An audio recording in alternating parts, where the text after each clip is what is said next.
Gobierno de Navarra. Nafarroako gobernua.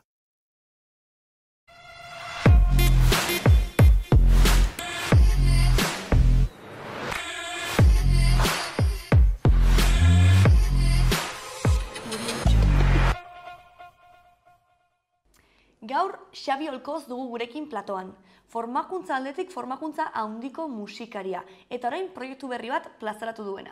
Goazen berarekin hitz egitera eta ea zer kontatzen digun proiektu berri honi buruz.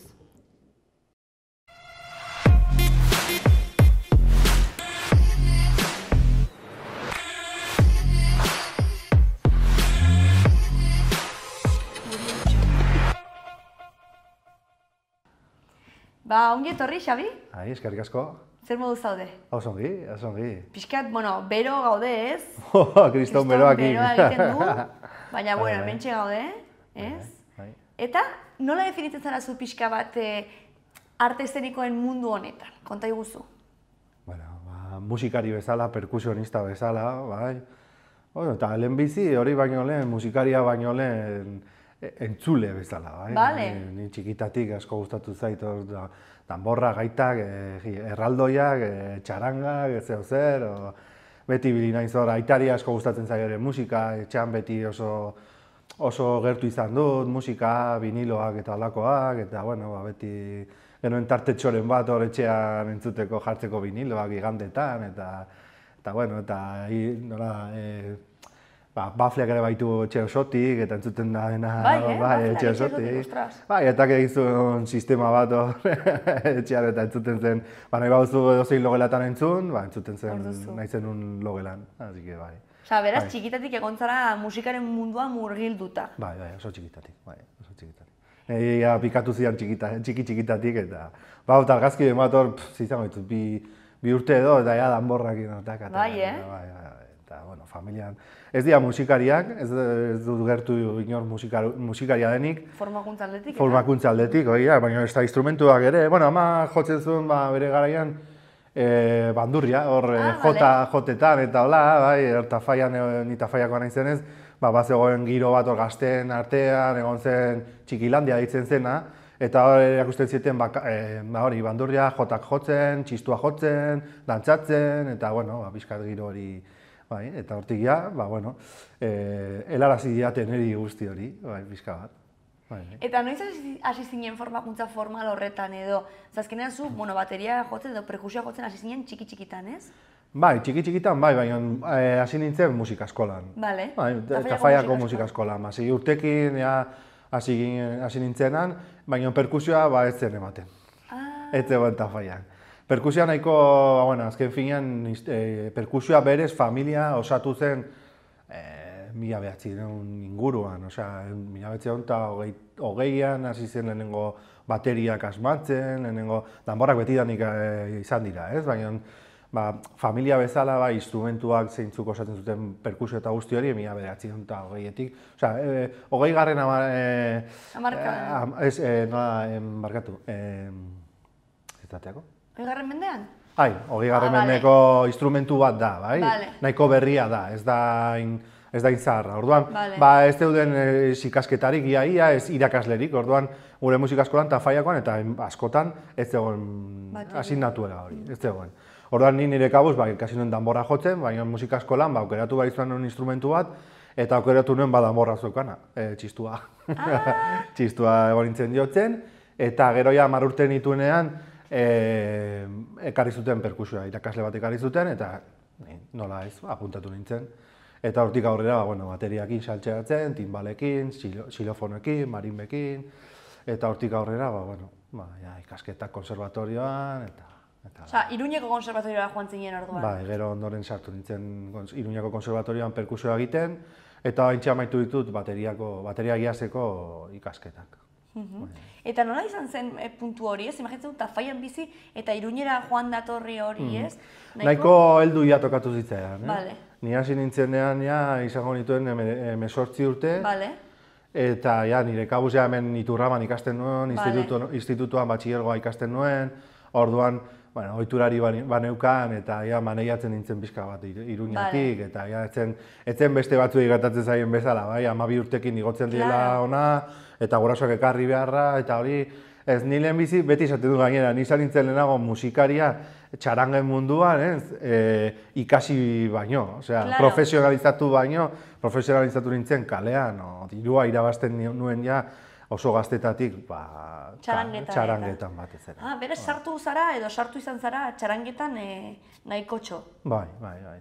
Eta Faiako txarangan, Malatxo txarangan, eta gero sartu nintzen gero Inkansables txarangan ere bai, eta hori bai dela profesionalagoa, azkenean bat furgoneta bat, behatzi ginen, plantilla lan bat bezala da, bai? Kooperatiba baten moduan lan egiten dute, eta azken finema batzuk egiten dute moldaketak, beste bat furgoneta mantenitu, ez dakit zer, beti gidatu, olako gauzako kontuak eraman, eta olako gauzak, bai.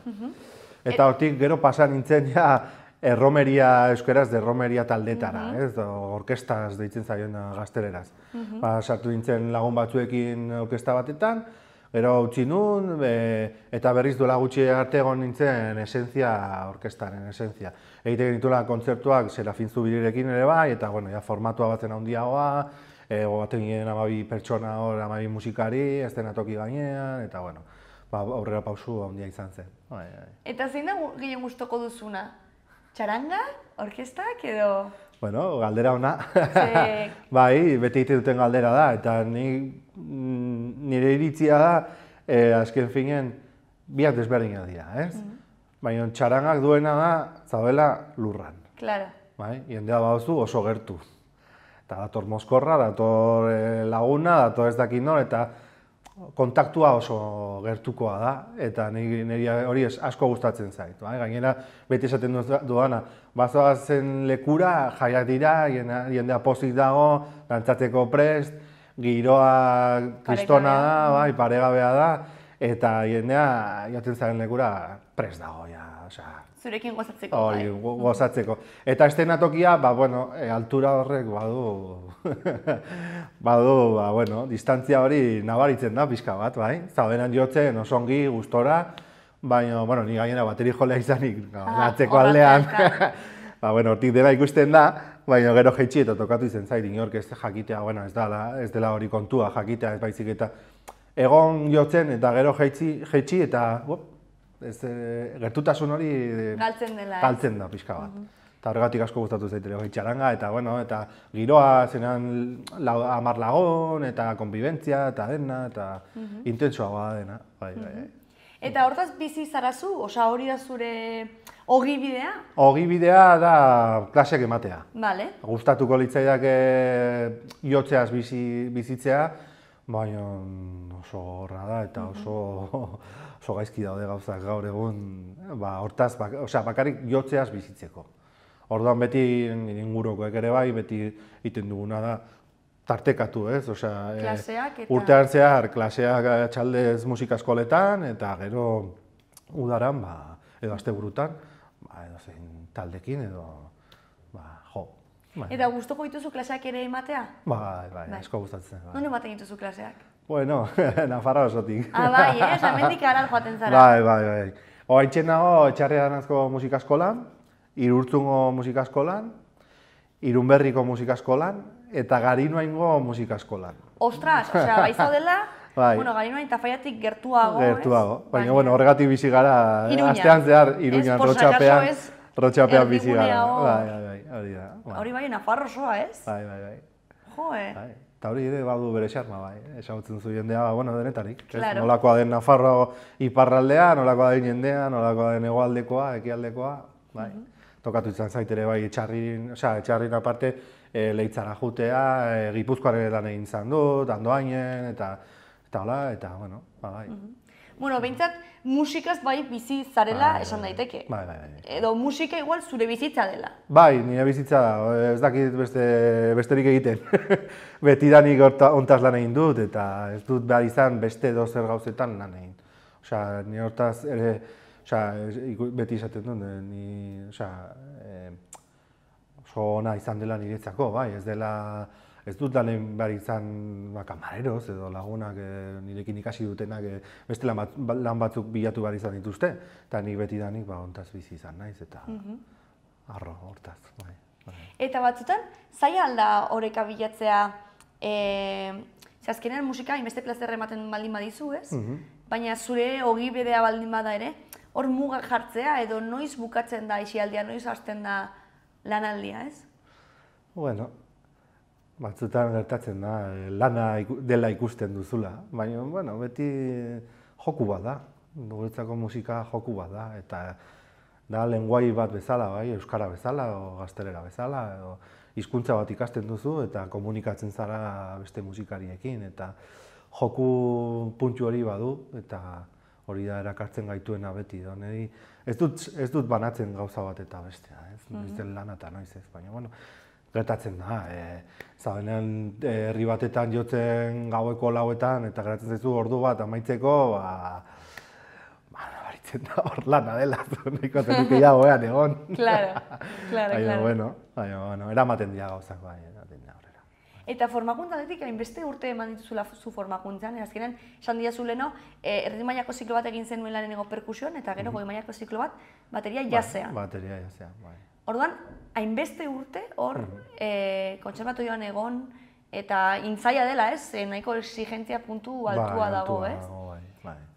Bai, eta lanarekin batera konpaginatzea eta dena saia izan da. Eta ni komentatzen dizudan bezala, helduan nintzen, hasi nintzenean ikasketa hauek egiten. Ja da, beste grado superior bat neukan, eta bazpare, elektrikari grado superiorra ikasi nuen, bai, goi mailako zikloa, bazpare, bai, baina, bueno, musikaz bizi nintzen, ja, hortaz, osea, garai hortan, orduan, ja, nire hogi bidea bazen musika, orduan, nire hogi bidea zen ez musika jotzea kaletan, erabaki nun aprobetxatzea hori eta ikasketak hastea, ez? Gogorra izan da, oso gogorra, baina oso aberasgarria ere, bai. Gainera, alde batetik egin nuen perkusioa, nahiatzen dituzula, erakusten dizkizute instrumentu desberdinak, perkusioaren instrumentu desberdinak, baina gero ja, baterian ja sakondu dut askoz gehiago. Ja da, instrumento bat hartu eta instrumento hortan ja sakondu pila bat. Eta gero pausua ematea, aldrebes badirudi ere, perkusioko grado medioan ez da bateria jotzen. Bale. Ez dugu bateria jotzen. Jotzen da kaxa, danborra, jotzen dira timbal sinfonikoak, marimba xilofonoak, gero dena elkartu, baina berez bateria den bezala ez da ia jotzen. Orduan, aparte joan behar izan nintzen ikasten bateria eta prestatzen jazz munduan sartzeko, zen grado medioa inoen klasikoan, eta bateria da jazz, dela guztiz estilo desberdina. Eta zertarako da garrantzitsua formakuntza? Ze batzutan, arte eszenikoetan edo badirudi horrelako gaitasun edo duende horrelako bat baldin baduzu, ja nahikoa dela, ez? Baina, karo, azkenean, lanbide batera esaten dugunean, ez? Eta formakuntza bat behar dela esaten dugunean, zer zentutan da garrantzitsua? Askotan, baina nagoen egon pentsatzen hizkuntza bat ikasten duzun bezala, ez? Hizkuntza bat ikasten baduzu Londresen, ingelesa, entzunez, o kamarero bezala lan eginez, ikasten duzu era batera. Baina erakusten dizute akademikoki, beti izango dituzu errekurso gehiago, ez? Uste dut. Nire partez nik ikusten dut baietz. Gaur egun ikusten dut nire burua, gaur nola nagoen, zen maila daukadan, eta duela 5 urte edo duela 10 urte, eta guztiz, kristonaldea dago. Eta esan dizu dana, ni da jotzen nuen, perkusionista nintzen, eta jotzen nuen, eta nire hogi bidea jotzea zen, baina beti ikasten dira gauza asko. Eta estiloei buruz, eta hizkuntza, eta komunikatu, eta bai. Eta zergatik aukeratu zenuen jazz? Jazz, egia ez da niretzako zen musika ez ezaguna. Bale. Bai, zen Aretha Franklinez aparte ez nuen inor gehiago ezagutzen, eta gero joan nintzen sakontzen, ikasketak hasi baino lehen, sarrera frogan, galdezka, historiako galderak dituzu, orduan. Jakin behar duzu, ikasi nuen, eta hasiera baten egia esan, ezen oso erakargarria niretzako. Zen, gu gatoz, gure garaiko jendearentzat, guk entzun dugun musika, ez da hori izan, ez da musika jasa izan. Baina, bueno, behin hasi entzuten eta sakontzen eta ikusten duzu gainera, jazz musika ikasten duzunean, ikusten duzu nola zuk entzun dituzun musika guzti horiek atera diren hortik. Osea, jazzetik atera direnak. Adibidez, bateria asmatu zen jazza jotzeko. Eta gero hortik joan zen rockera, bluesetik pasatuz, soul eta nahi duzun guzti hori, baina rockera iritsi arte, edo pop, rock, edo gaur egungo musika desberdinetara iritsi arte. Orduan, hortarako pixkat hazia hori izan zen. Musika modernoaren hazia jazza da. Eta hortik desbideratu dira hainbat estilo. Eta zu orain zertan ari zara espezifikoki? Osea, ze azkenean, komentatu jazu leheno baita ere, gradua bukatzerakoan, sortu zunela horrelako proiektu bat, ez? Bai. Sortu dut Eguzkilore izeneko proiektu bat, kontzertu bat da, izan zen jaseko ikasketen amaierako kontzertua, eta nire helburua da mugitzea, proiektu berezi bat antolatzea. Nik ere nahi duana da, zuk oso egin didatzun galderaren gatik, jendeak ez du asko ezagutzen jasa. Eta ikusten dualako beti egon delako nola barrerantzeko bat, ez? Osea, distantzia handia egon da jende edo horrentzako, musika entzule normal batentzako, eta jasarekiko dagoen distantzia beti oso handia izan da. Orduan, nire proiektuan beti bilatu izan dut tematika bat edonori gustatuko litzaiokena dela euskal mitologia, eta bereziki aukeratu dut Eguzkiloreren kondaira, kontatzen du, kontzertuan zehar kontatzen da, ahots baten bidez, ahots batek egiten du sarrera, kanten sarrerak egiten ditu, gero proiekzioen bidez egiten ditu gore bai, pixkat, pertsonaiak dira Ilargi, Eguzki, Amalur, Mari, Hortzi, orduan bakoitzak errepresentatzen du kanta bat. Kanta baten bidez errepresentatzen dugu. Eta orduan, nire helburua proiektu honekin da musika jasa eramatea jende guztiarek. Erreza izatea entzuteko, zen normalean jasa batzutan improvisazioa denez, basea, gogorra egiten zaio jendeari. Ulertzen ez duen bati egiten zaio gogorra, eta nik ulertzen dut. Orduan nahi izan duena da, tema polit bat aurkeratu eta jendea hurbildu jasaren gana. Zeren batzutan, jasa bihurtzen da musikarientzako musika bat. Eta hala da, baina gustatuko litzaidake jende gehiago iristea, guztientzako izatea. Nire helburua hori da. Eta horregatik ekarri diguzu zerbait, ez? Bai. Hemen platoan hartzeko. Bai, ekarri dut. Eguzkiloretxo bat, joan delako gure zaindaria. Epa. Eta, bueno. Proiektuari buruzko informazioa. Bai, informazioa. Ziko dugu igual hemen. Bai. Eta konta iguzi pixka bat Eguzkiloreari buruz. Bale. Eguzkilorearen montaia, kontzertuak lehen esan duan bezala, aukeratu ditut euskal mitologiaren 7 jainkoak. Bai? Eta batez ere, Eguzkiloren kondaira aukeratu dut, zeren kondaira hontan kontatzen da jainko guzti horien historia, sorrera.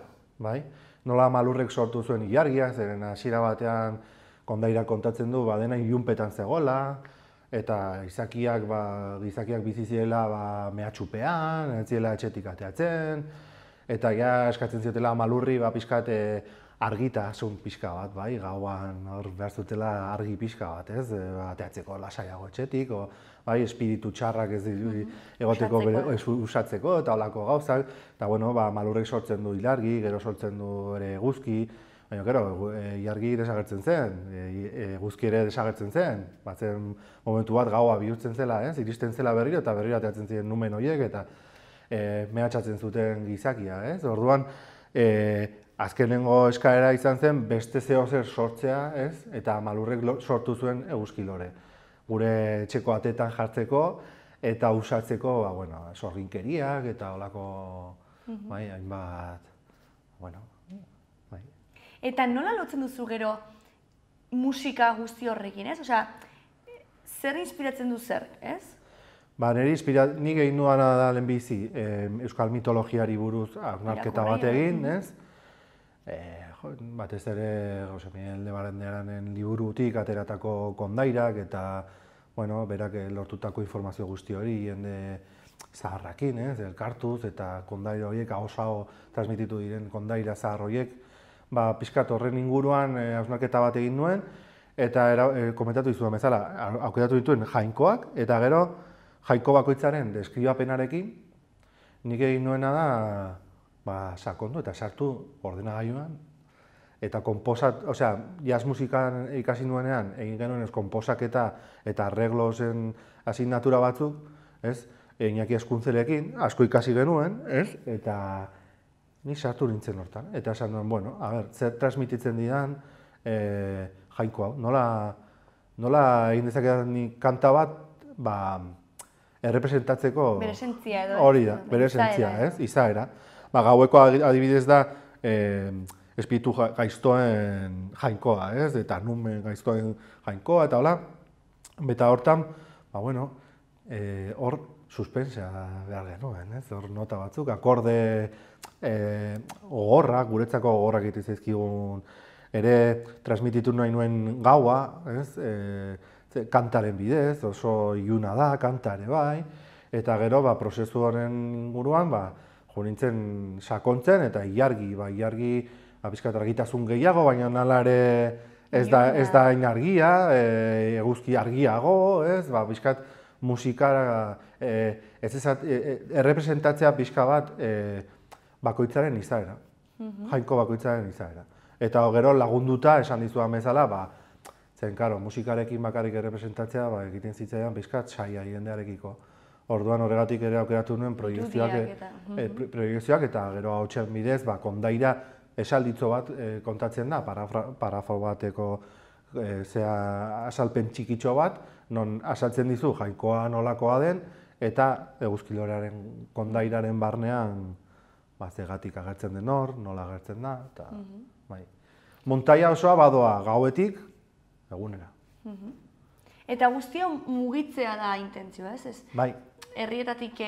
Bai, nire intentzioa da mugitzea eta saltzea batez ere, pixka bat animatzen diren pixkat udaletxeak eta kontratatzera, eta oso polita dela eta polita geratu dela, eta uste dut gainera dela publiko guztientzako, eta euskeraz eta gazteleraz egin dezakegu, azken finean musika da garrantzitsuena, baina ahotsan bidez egin dezakegu euskeraz eta egin dezakegu erderaz gainera.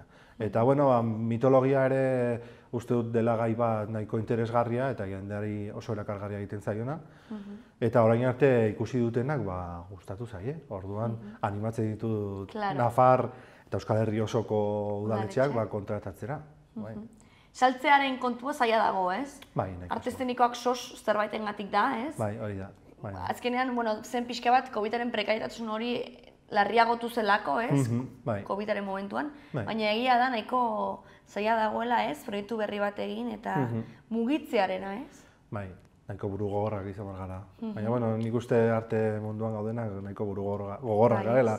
Bestela zineatek hemen egongo. Egia da, ez? Azkenean nahiko zaila da, ez? Prozesua. Bai, eta gainera prozesu honetan, nire nahi arte mugitu naiz jende desberdinekin, ez? Da zen taldeko gauza bat, gaur egun da nire proiektu personala, nire musikariak baditut, bai hori da, eta batez ere nik mugitu behar duela, nik bakarrik, eta baina gustora egiten dut, bai, eta mugituko dut ere, bai. Zer jarriko zenuke? Arte eszenikoak sos izan ordez, zer jarriko zenuke? Arte eszenikoak sos? Arte eszenikoak bizirik daudela. Bizirik daude. Nahiz eta gaizki egon, beti dago artea eskina guztietan, ez? Beti ikusten da. Bai. Eta zertarako dira garrantzitsuak? Bizitzeko. Bizitzeko, ongi bizitzeko. Gaur egungo pandemia honekin ikusi da. Ez? Jendeak zer egiten zuen etxean. Musika entzun, irakurri, ez? Telebista ikusi, baina, pelikula honak ikusi. Bakoitzaren gustokoak direnak, o seriak eta holakoak, ez? Dena artea, ez? Eta entretenitzen gaitu, betidanik zibilizazio guztiek erabilizan dute, eta, pasaden pasa direnak gehiago erabiltzen zuten gaur egungoa baino. O behintzat zaintzen zuten gehiago, hori da nire usteare. Eta zer da, arte eszenikoak espezifikoki zuzenekotasun horretan daukaten zerbait, ez? Zer da hor bereziak egin dituzten hori? Zer den? Bazakit.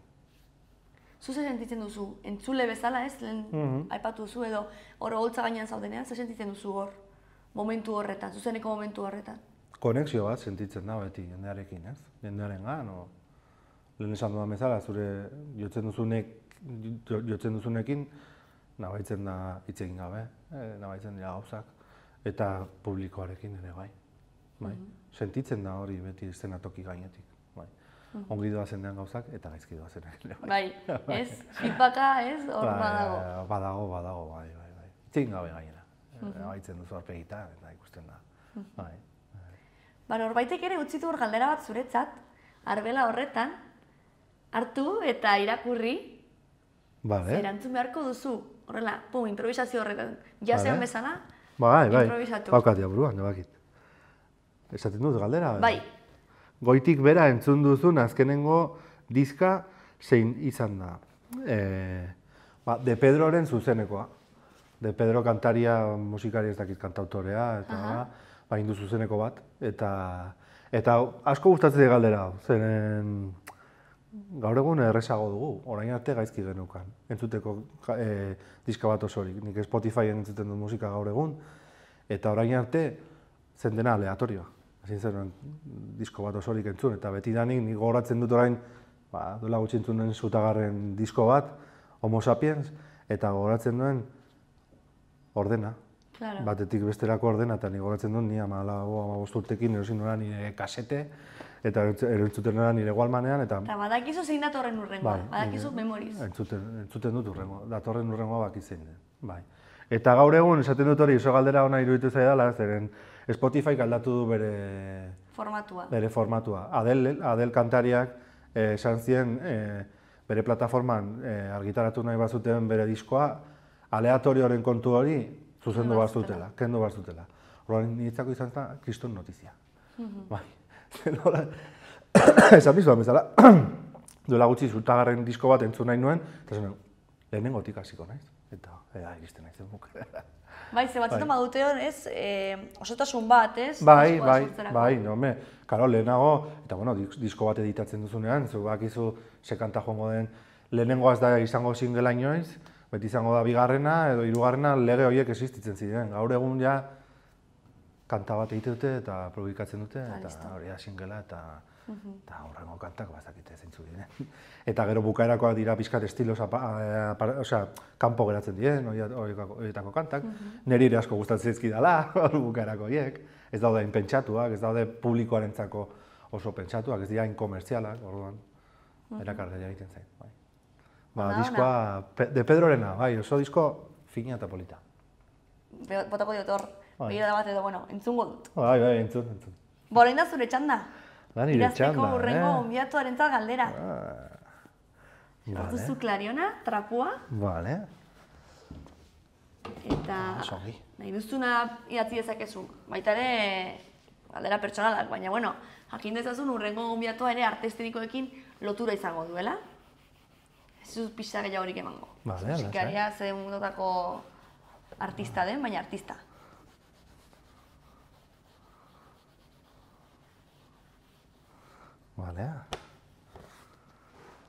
Behin egin zioten galdera hau eta ez da erresa erantzuten. Venga, ba. Zuri egin zizuten marroi hori beste bat entzat, ez? Bai.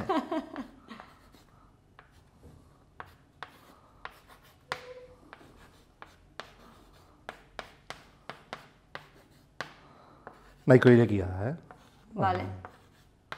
Baina, alaber, saia erantzuteko. Bale. Zer da artea zuretzako? Bai. Bum! Bai, pelotazo. Bai. Hori izango du, pertsona hausnartzeko momentu bat, eta erantzuteko. Bale. Eta plazera handia izan da zu hemen izatea. Niretzako, bai, eskerrik asko gonbidatzeagatik. Eta berriro errepikatuko dut, norbait animatzen badin bada, Ni Xabier Olkoz naiz, bai, Eguzkilore proiektuaren sortzailea, eta prest gaude jotzeko edonon. Claro, baiet. Eutxi gogor. Eskerrik asko, berdin. Eta zorte hon.